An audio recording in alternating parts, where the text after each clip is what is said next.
With relationships and money, there isn't a right or wrong answer. It's about balance. It's about communication.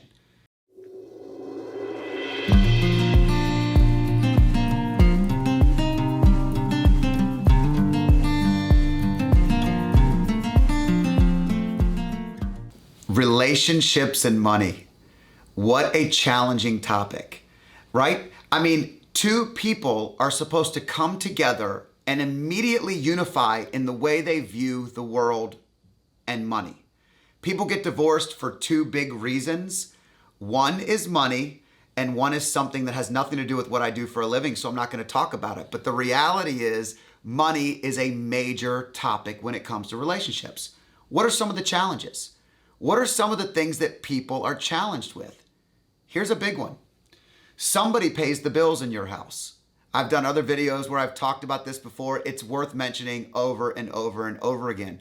The person that pays the bills every day feels the stress that is unique and different to that individual because they have to figure out how they're going to pay those bills. And if those bills are easily paid, they still feel a little bit of stress because they see money going out all the time and it feels like it's never enough. To the person who doesn't have to pay the bills, what a nice relief. What a great feeling.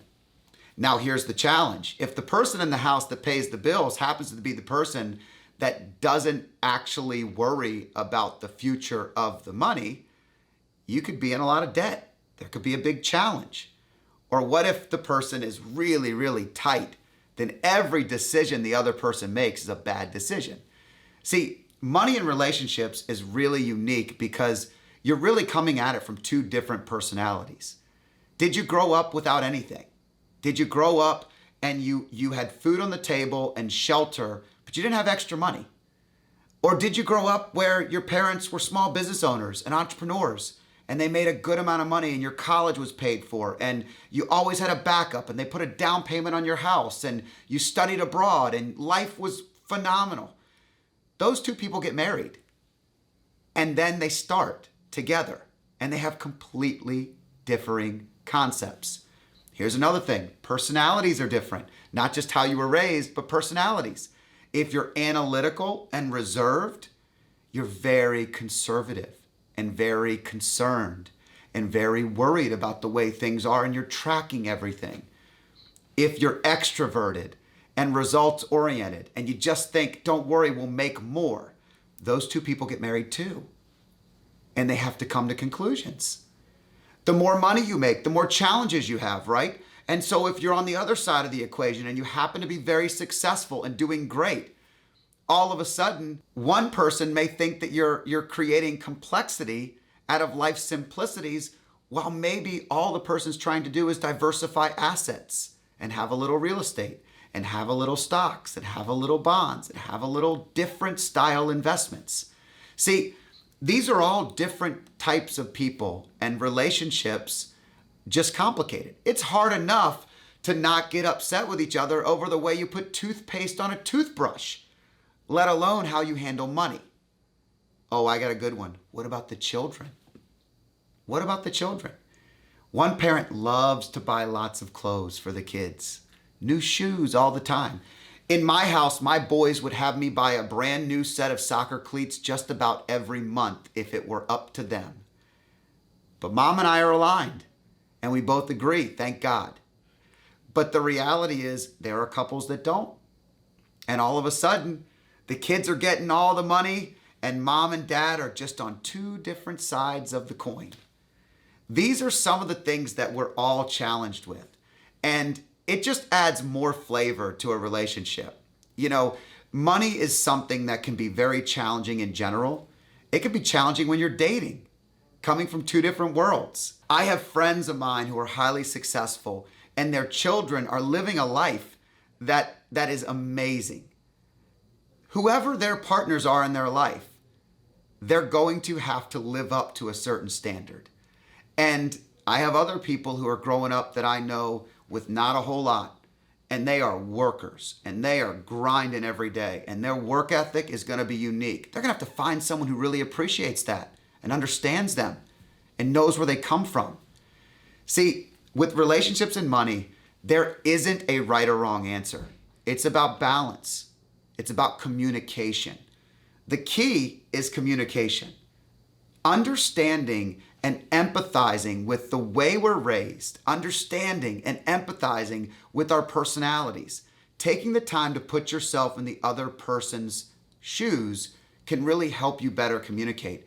And if you're that person paying the bills and somebody's sitting back telling you all the things you're doing wrong, like it's a peanut gallery, I can assure you, you are very frustrated.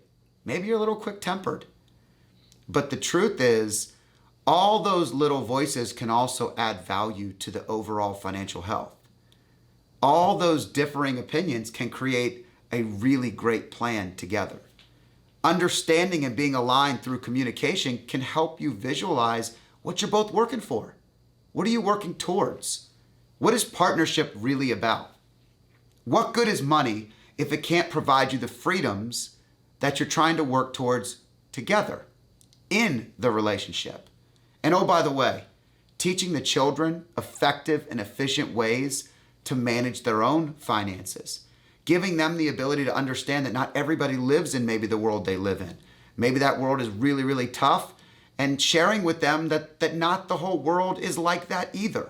You know, a lot of times growing up without a ton of extra, the answers are often in those families, no, we don't have it. We're not going to have it. Stop looking at it. It's very black and white. The truth is, helping that child to dream a little bit more is a really good opportunity. Helping them to see the world can be a lot different than the world they live in right now is a great opportunity. And if you're on the other side and they have too much, or maybe that's all relative, but maybe they have a lot and they have more than they need, helping them understand that there's another side to the coin. There's a lot of people out there that don't have what they have. Helping them volunteer, create new opportunities for other people, giving.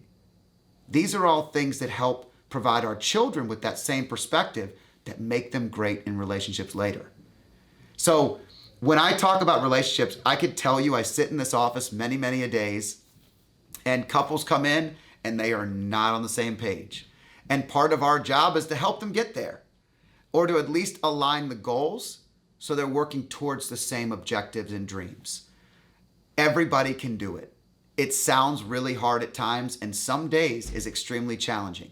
Even if you're a financial advisor and you know this stuff happens every day, it still isn't easy. I work through the same challenges everybody else does. And I've got a great wife and a great set of kids and a great dream together. But we always have to readjust and realign and make sure we're committed to the same things. Communication is the key to that level of success. Really, communication is the key to any great relationship. So go out and communicate, empathize, learn from each other, and empower each other that no matter where you come from, you can utilize that to really make that unique ability something that's powerful for you as a relationship, in a couple, as partners. I'm Scott Danner. Thanks for joining me.